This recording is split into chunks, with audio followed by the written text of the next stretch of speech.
आज की इस वीडियो में मैं आपको इंग्लिश के वोकैबुलरी के जितने भी एमसीक्यूज जिस भी जॉब के लिए आए, पीपीएससी में, एफपीएससी में, जहाँ कहीं भी आए, उनको सॉल्व करने का एक सीक्रेट ट्रिक आपको बताऊंगा। कुछ टिप्स भी आपके साथ शेयर करूंगा।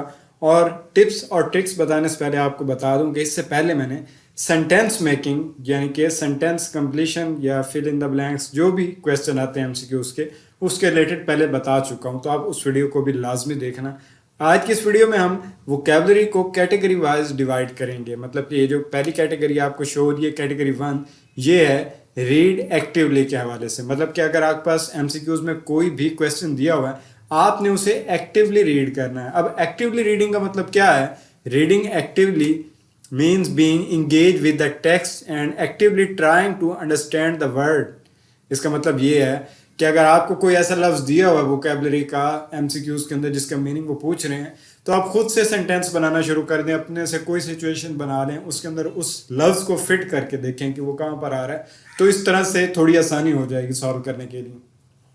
इसके साथ इसमें यह भी बताया गया कि it involve making a note of unfamiliar words and using them in your own writing और conversation to enforce your understanding. तो जब आप अपने सेंटेंस में उस लफ्ज़ को जिसका मीनिंग पूछा गया उसे यूज़ करेंगे, तो ऑटोमेटिकली आपके जहन में उसका एक एक छोटा सा अक्स बन जाएगा, एक जो है ना रफ इमेज बन जाएगी, जिससे आपको जवाब ढूंढना थोड़ा आसान हो जाएगा। अब इसके हम एग्जांपल्स भी देखते हैं। तो वोकैबुलरी के क्वेश्चंस को सॉल्व करने के लिए पहले तो आपने एक्टिवली रीड करना है। अब इसके एग्जांपल देखते हैं। ये क्वेश्चन मेरे पास दिया हुआ है, to encounter the word perspicuous while reading in novel. What should you do to improve your vocabulary actively?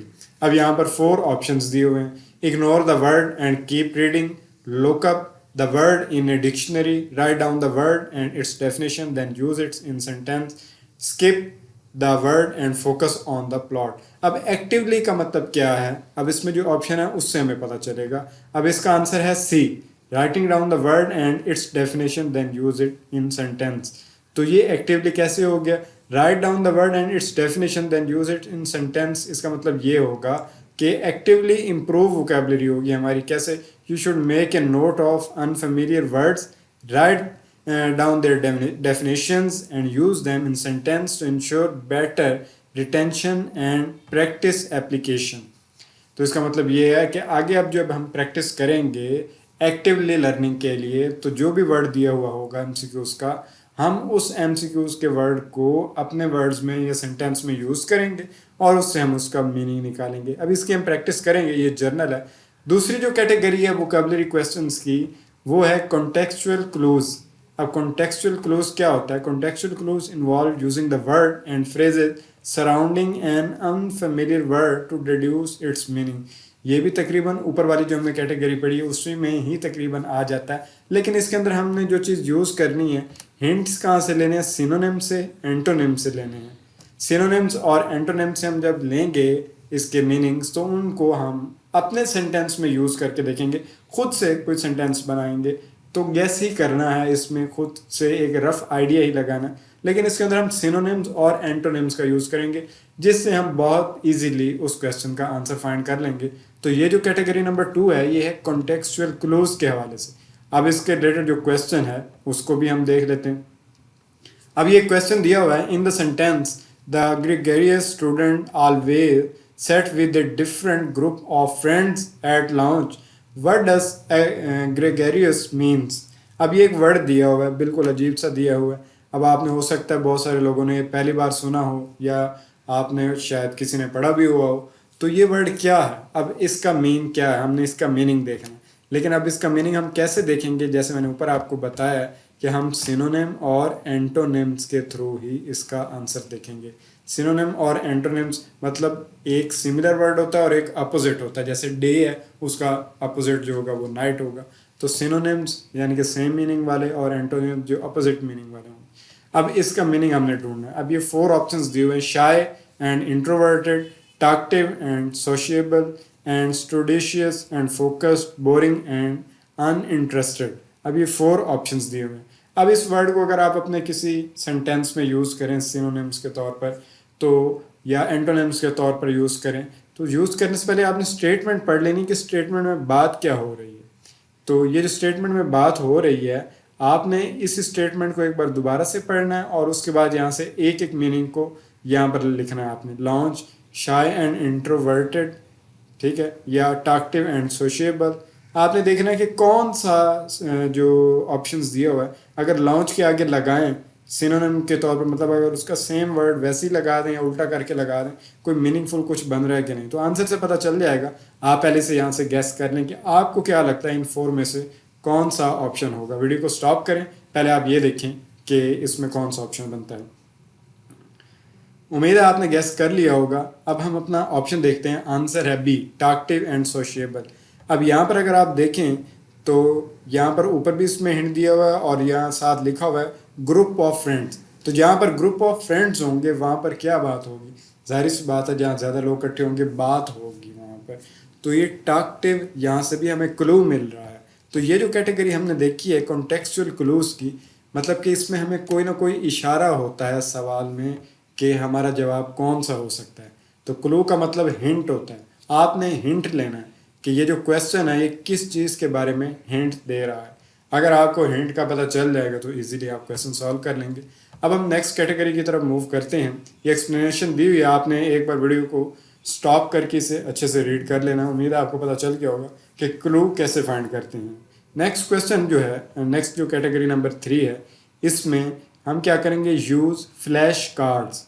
Flash cards में क्या होता है, जब हमने कोई कहानी पढ़ी है या कोई वाक़या हमारे साथ हुआ है तो हम उसे ज़हन में रखते हैं और फिर उसे याद करते हैं। मतलब कि माजी की यादों को हम अपने ब्रेन में जैसे स्टोर करके रखते हैं वैसे मेमोराइज करेंगे इसमें। लेकिन इसमें क्या होगा, न्यू वोकैबुलरी को मेमोराइज करेंगे। तो फ्लैश कार्ड असल में क्या है, मेमोराइजिंग है कि आपने अपनी मेमोरी को इंक्रीज़ करना है, याददाश्त बढ़ानी है। तो इसमें flash cards are useful tool for memorising new vocabulary. They typically include the word, its definition, example, sentence to reinforce memory. अब मेमोराइजिंग में आपको पता है कि अगर आपने किसी चीज़ को मेमोराइज करना है, फॉर एग्जांपल आप कोई फेमस प्लेस पर गए हैं, वहाँ पर आपने कुछ ऐसा खाया है जो आपको बहुत ज़्यादा अच्छा लगा हो, तो अब आपने उसे मेमोराइज करना है। तो मेमोराइज कैसे करेंगे, आप उस प्लेस का नाम सिर्फ याद रखेंगे, आपको याद रहेगा कि आपने वहाँ जाकर क्या किया, या खाना कौन सा खाया, तो उसके रिलेटेड जितनी भी चीज़ें होंगी उस जगह के रिलेटेड वो आपके जहन में रहेंगी।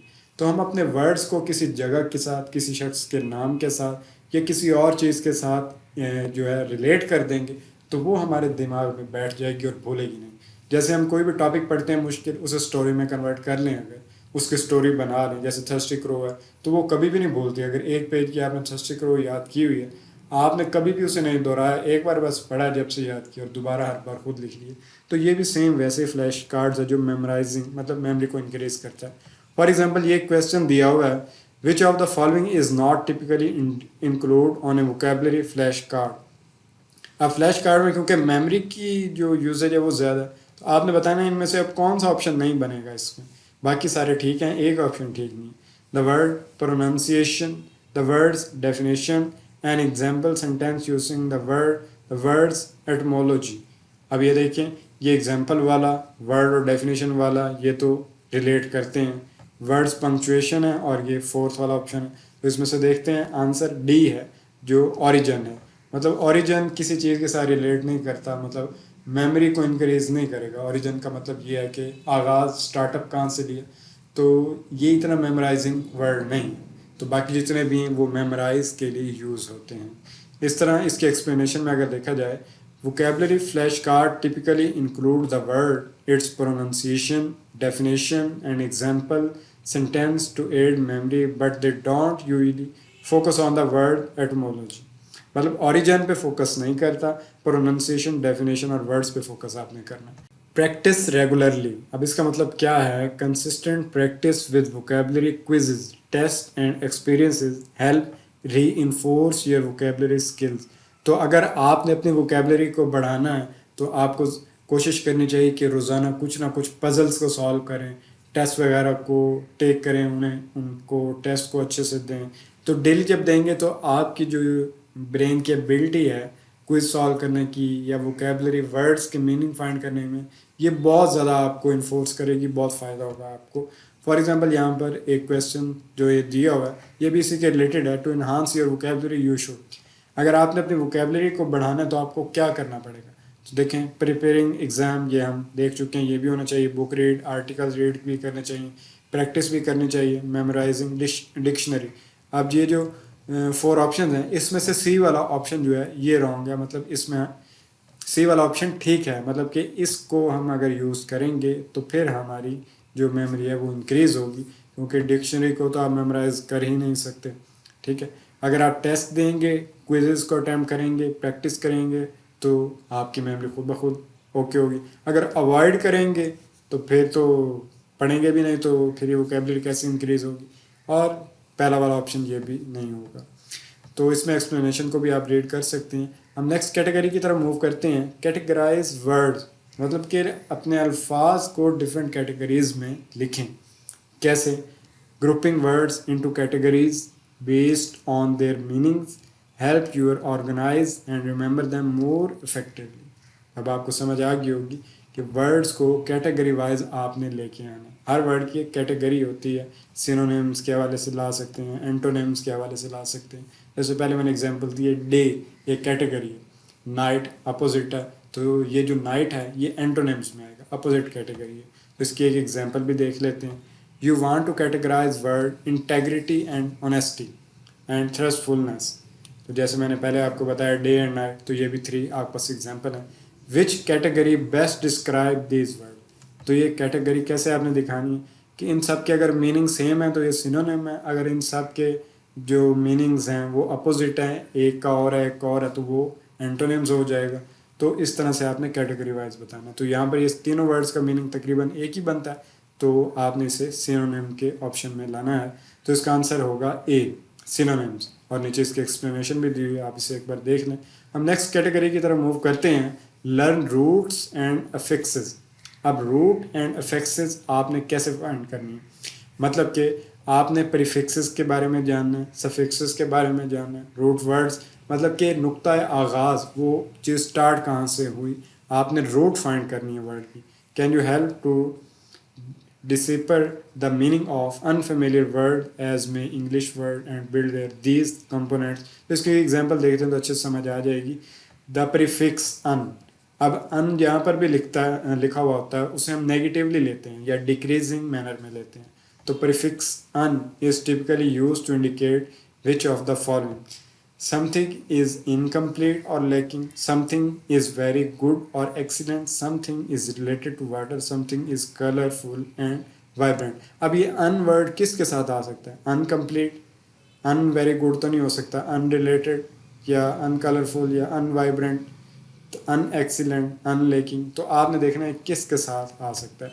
तो इसका जो आंसर है वो ए है, समथिंग इज इनकम्प्लीट और लेकिंग, इसके साथ अन आ सकता है। अब इसके एक्सप्लेनेशन में पता चल जाएगा कि ये जो प्रीफिक्स है, प्रीफिक्स मतलब वर्ड से पहले हम कुछ लगाते हैं, अनकम्प्लीट या इनकम्प्लीट, तो ये अन है, is commonly use to indicate that something is incomplete और lacking a particular quality. For example unhappy means lacking happiness. तो अब इस एक्सप्लेनेशन से आपको समझ आ गई होगी। उम्मीद है आज की इस वीडियो में आपको कुछ नया लर्न करने को मिला होगा। तो एक कैटेगरी वाइज आप वोकेबलरी क्वेश्चंस को कैसे सॉल्व करेंगे, आपने मुझे कमेंट सेक्शन में बताना है कि आपको इस वीडियो से कितना फ़ायदा हुआ है। और अगर आपको और नेक्स्ट इस तरह की वीडियोस चाहिए तो आपने कमेंट सेक्शन में मुझे ज़रूर बताना है। और इस वीडियो को आपने एक बार दोबारा भी देखना है, ताकि जितनी भी कैटेगरीज़ मैंने आपको बताई हैं उनकी आपने प्रैक्टिस भी करके देखनी है। हम नेक्स्ट वीडियो में करेंगे भी सही, पूरा हम एक पेपर सॉल्व करेंगे और आपको बताऊंगा कि कैटेगरी वाइज आप कैसे सॉल्व कर सकते हैं। तो इसके अलावा अगर आपको कोई क्वेश्चन है तो कमेंट सेक्शन में ज़रूर पूछें। तब तक मिलते हैं नेक्स्ट वीडियो में, तब तक चैनल को ज़रूर सब्सक्राइब करें और इस वीडियो को भी सब लाइक करें।